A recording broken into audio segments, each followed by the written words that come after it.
have $1 million question for you, or maybe I should say $1 trillion question for you. Do you have any new information for us about forbearances? There has been a little bit of news in the last week. So hopefully the information that I can provide, it gives a little bit of clarity, but it's kind of a funny thing that the news is really unclear to us. So Okay. I'm not really sure how it'll be taken. I think it's good just to kind of know where you stand today when it comes to forbearances, and what the outlook is, even though we don't really have all the answers yet. Okay, because I know we've been looking forward to this talk specifically about what new information the powers that be, aka the feds, are going to be funneling down to us so we can know and prepare and kind of forecast what's going to happen. So this has been something on our calendar and agenda for so long. So basically, let's just jump right in. So what new information do you have that you can share with us regarding these forbearances? So what they've done is they've been looking at this, and I give them a lot of credit for the work that they've put in, because yeah, it's not fair to those of us that need the forbearances, but it's also something that they did not think that they were going to have to deal with either, and they meaning the individuals that are responsible for the guidelines of what's going to happen in the future with forbearances. So kudos to them for putting the forbearance option out there. It would be nice if we knew what the end result was, but we're not quite there yet. So what I do know is how a forbearance will impact you right now and what their thought process is going forward. So first, we'll just talk about the thought process. They can't really give us an end result because they don't know the end result. So they don't know how aggressive they need to be with the solution, because we don't know ultimately how long this is going to last, and we don't know how many people it's going to impact. They're getting a pretty good idea right now. I think I want to say the number was 6% of mortgages were in forbearance, a little over 6% of mortgages were in forbearance, which is a large number in comparison to where we were in February. We obviously didn't have hardly any forbearances, and our default rate was almost non-existent, meaning foreclosures, pre-foreclosures were a very minuscule number. So the forbearances will help keep us out of that foreclosure realm, which is good. And I definitely would never say if you need a forbearance, don't get one. If you need it, get it. They will probably do something for you in the future. It's just, as of right now, I can only speak to where we're at today. So if you do a forbearance, whether it's a 3-month, a 4-month, a 6-month, a 12-month, that does come back to you as far as you have to repay that. It's basically a loan back to you against your mortgage. So if you have, we'll just use 12 months. If you get a 12-month forbearance, meaning you don't have to make a mortgage payment for 12 months, you will have 12 months of payments for added to the top of your loan, essentially. So you'll have whatever, if it's 12 months from today, so let's say May 1st was your first month of doing a forbearance. Next May, you will have your regular mortgage payment due, plus you will have that full 12 months of payments sitting there, accumulating. Every investor is different, but most of them are going to work something out with you as far as a repayment plan, whether it's a 12-month repayment, 24-month repayment. That's part we're not real sure on, because they're all able to do whatever they want to do right now. Some of them on these 3 months, they're requiring a lump sum be paid on that 4th month. And then you have to go through the process all over again of trying to get them to work that out with you. As far as how it's going to affect you in the future, with a mortgage right now in forbearance, you cannot refinance, you cannot purchase, you basically cannot do anything without paying that money back and then having a full 12 months after that of being on time. So you're stuck for quite a while. What has been discussed, and we're really hopeful that they will work something out with regards to this theory, is a refinance, a cash out refinance, can really bail somebody out of that forbearance. It could allow them to pull enough money to pay that forbearance off. Also, if they had to sell their home, what they're trying to work on right now basically is to put somebody back whole in a way that's not too stressful. So sell your home, refinance your home, whatever you need to do to get that caught up, and then also being able to buy immediately or refinance immediately, like we discussed. So that's the part that we get the feeling that they're working on something. They haven't come right out and said, this is what we're going to do. So all I can speak to is, if you're in forbearance, you're stuck with that forbearance. You won't be able to refinance, and you will not be able to pull any kind of new mortgage until you've paid that forbearance back and then waited 12 months. So that's where we're at today. It's a changing landscape. It's something that's changing weekly, every other week. And I'll definitely bring that information back to you as I hear it. But that was the latest as of last week. Okay. And I just want to point out, obviously, we are staying at home because we have our dogs barking in the background of our live Zoom right now. So thank you, Hemingway, for interrupting us in this very important topic. I heard your dog's going too. Yeah, So my dog's are chasing a bird. We are still at home, everyone. We are isolating. Okay, so this is obviously a lot of information, and this is very new to a lot of people. So is there anything specific in the verbiage or the wording in these forbearances that people should be weary of? They should all be saying the same thing. Forbearances, and maybe I'll reiterate a little bit of how it works. So when you get a forbearance as a customer, you're basically putting off your mortgage payment until a later date. Behind that is your servicing company. That servicing company is the one that collects your payment, and then they take the payment and send it over to the investor.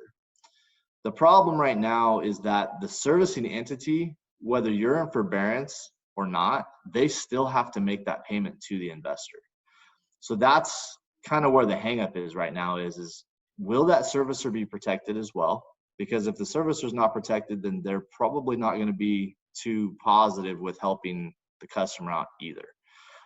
That's the thought anyways. So the fine print, there probably really isn't any. It should be pretty straightforward. I think people go into it with the wrong mindset. I think people go into it thinking that it's free money. It's not. You will have to pay it back at some point in time. How you're going to pay it back is really what they're working on right now. Is it something that you pay back in a lump sum? I would say probably not.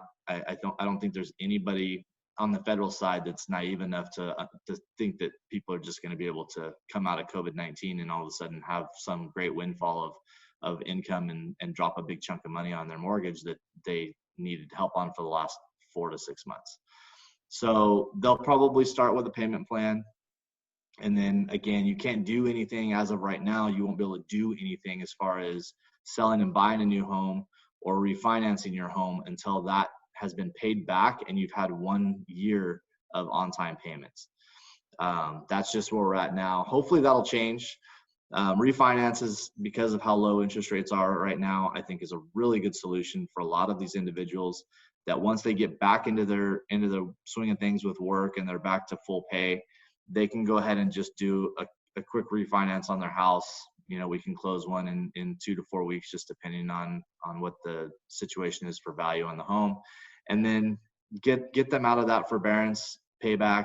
They start over fresh, and more than likely their mortgage payment will be lower also. So that's the hope. We just haven't heard that that's the answer yet. Okay, so I know you touched on this just a little bit earlier. So as far as how this is going to affect someone's credit, so I know right now they're still working out if people can, a loan to yourself, refinance, establish, a loan after the 12 months of payments. So in the long term, is this going to negatively affect anyone's credit if they have taken this forbearance option? It absolutely could. So what they've done, I've actually seen a credit report that had one of these situations on it, and it says right on there natural disaster forbearance. So they are coding them so that it doesn't impact their scores. Hopefully it stays that way, and then again, hopefully that when it states that on the credit report, that's something that our systems will overlook when the time comes and will allow us to do those refinances or to sell their home and do a new purchase if that's the case. So they've already started coding them with a natural disaster stipulation.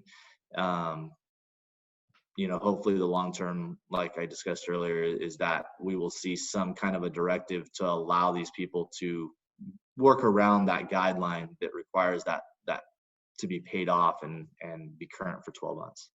Okay. And then as far as right now, we have a very strong buyer's market seller's market, where there's almost no supply and the demand is extremely high. So with these forbearances, do you think that it's going to alleviate people needing to sell to where we are still coasting with low supply? Or do you think that more people will then put their home on the market to avoid a forbearance? I've seen those low supply numbers also, and the numbers are so low. I mean, they're staggeringly low compared to where we were even in the last 2 years, which the last 2 years we had a low inventory, and it's like 38% lower than it was last year, if I remember correctly. So it's a substantially low number right now. I don't know how much of that changes, to be honest. It really depends on how long we have to suffer through this COVID-19. The longer it goes, I would say we probably will see some homes start to hit the market, which will start to level off the pricing. I just don't know that number for sure, because, although it seems like it's been forever, it's really only been, I think, 7 weeks since we've been in this. So a long time, but not long enough to really be earth shattering for the market that we've had. Yeah, and I think that is a little settling too. I know it does feel like forever. It does. It feels like such a long time, and it's just so out of our comfort zone. And I think the 7 weeks, it does put it in perspective that I think our market can handle this right now. And with our low supply, it was this way even before COVID-19 hit. But I think, like you said, as long as this is not a long-term situation, I think that we are going to come out of this almost even stronger than before. So I appreciate all this information about these forbearances. I know that as new information comes to light, we'll certainly, talk about it, and I can, make videos for my clients and everyone out there so they can stay in the loop with us. So with all of this information, are there any final remarks for us? Of course, we're going to be bringing new information as it comes, but as far as all these forbearances, is there any final closing remarks for us that you have, Todd? I would say just to stay positive. That's the biggest thing right now.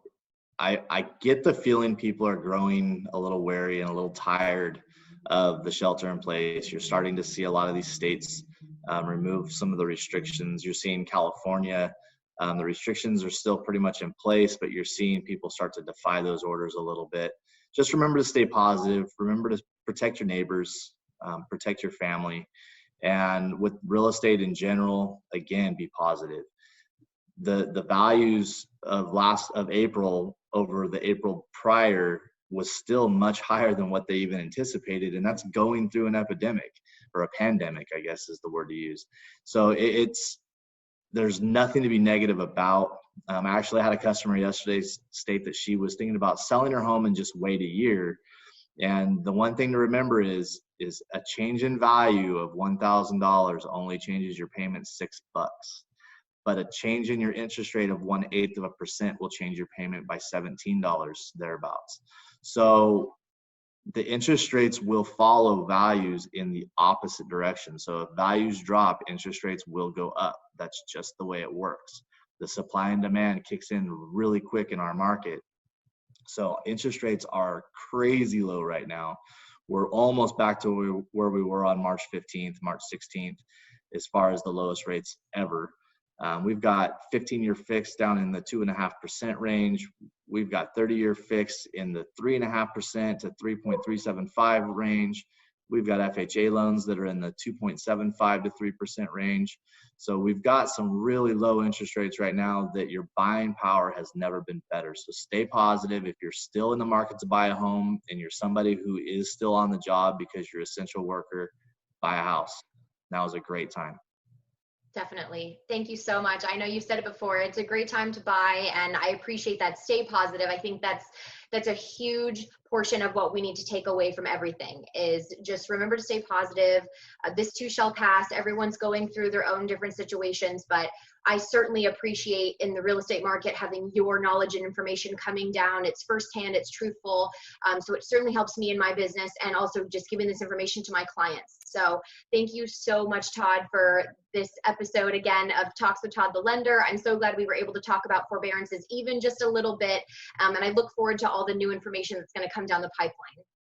Fantastic. Thanks again for having me. Absolutely, Todd. I'll see you next time. All right. Bye-bye. Bye.